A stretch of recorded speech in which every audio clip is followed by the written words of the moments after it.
Hey everyone, welcome back to Corporate Decoder, the place where we decode the business world and unwrap the secrets behind those massive corporate filings.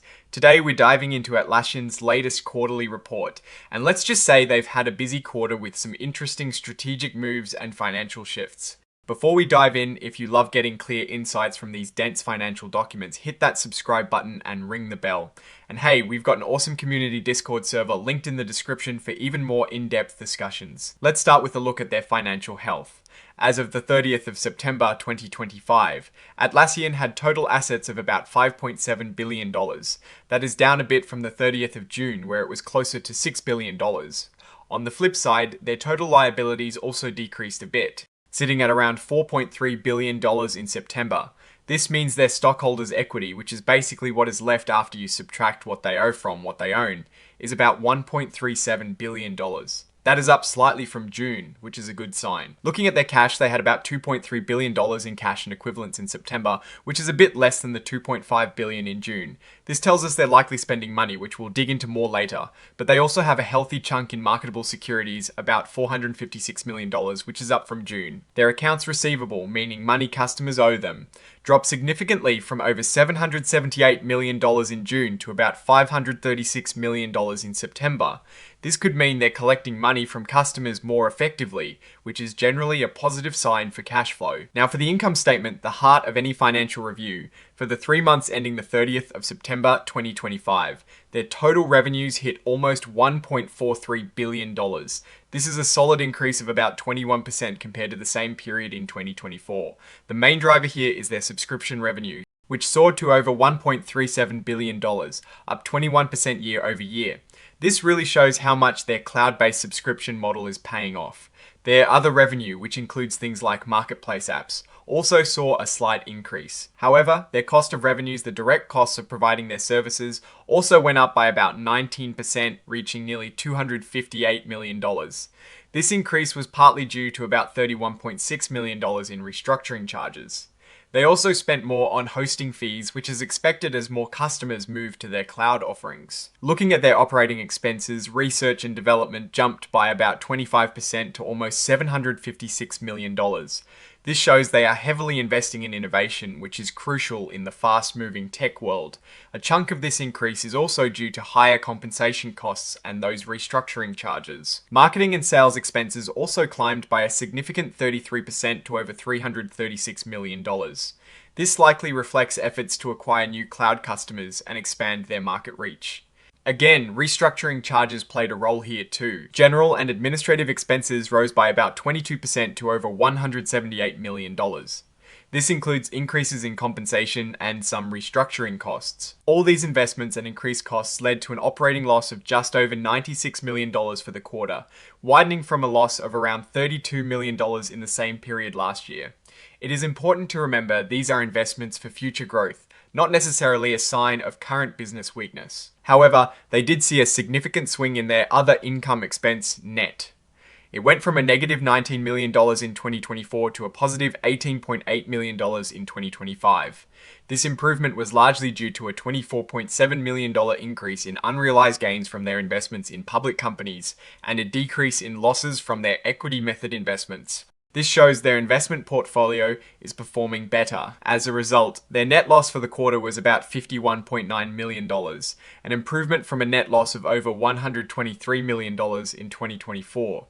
While still a loss, the fact that it is shrinking is a positive signal. Now let's talk about their stock. For the 3 months ending the 30th of September 2025, they recorded over 9.6 million new restricted stock unit grants, with a weighted average fair value of about $171 per S-share. This is a big chunk of potential future costs. They also repurchased about 1.4 million shares of their class of stock for around $250 million, which is a significant amount of capital being returned to shareholders. This all translates to a net loss per S-share of 20 cents for the quarter, an improvement from 48 cents per S-share a year ago. Moving on to cash flow, they generated about $128.7 million from operating activities, which is up from about $80.5 million in the prior year. That is a healthy increase. However, cash used in investing activities increased significantly, from about $18.7 million to over $60.7 million. This rise is largely due to increased outflows for investments in marketable securities and strategic investments, as well as cash paid for acquisitions. And on the financing side, cash used was about $252.8 million, up from $186.8 million last year. This jump is mainly because of those share repurchases we just discussed. Overall, their free cash flow, which is cash from operations minus capital expenditures, was about $114.6 million. That is a good increase from about $74.3 million in the previous year, indicating the core business is generating more cash despite the increased investments. The filing also highlights significant restructuring charges totaling about $55.7 million in the most recent quarter. This includes severance costs and charges related to exiting some leased properties to optimize their real estate footprint. This indicates they are making strategic changes to their operational structure. Looking ahead, Atlassian announced plans to acquire a software company for about $1 billion. This acquisition is expected to close in the second quarter of fiscal year 2026 and will likely expand their engineering intelligence capabilities. In a significant move, they also acquired the browser company of New York Inc. for about $610 million, which is the company behind the popular Arc browser. This acquisition signals a move into new areas and a desire to enhance their user experience across different platforms. Now, let's talk about the risks. Atlassian is heavily investing in AI, and they acknowledge the risks. They are pouring resources into AI-powered tools, but there is no guarantee these investments will pay off. Competitors could advance faster in AI, and they rely on third-party AI models which could become unavailable or more expensive. This is a big bet for them. They are also navigating a complex web of evolving regulations, especially around data privacy, cybersecurity, and AI. These changing laws, both in the US and internationally, could limit how they operate, increase their costs, and even affect customer adoption of their services. The constant updates to data privacy legislation, like the GDPR and various state laws, mean they have to stay incredibly vigilant. It is also crucial to remember their dual-class stock structure. The Class B shares have way more voting power than Class A shares. This means their founders and their affiliates hold a significant majority of the voting control. This structure gives them a lot of power to make key decisions, which can be good if their vision aligns with investors. But it also means minority shareholders have very little say in major company changes, like who becomes CEO or if the company is sold.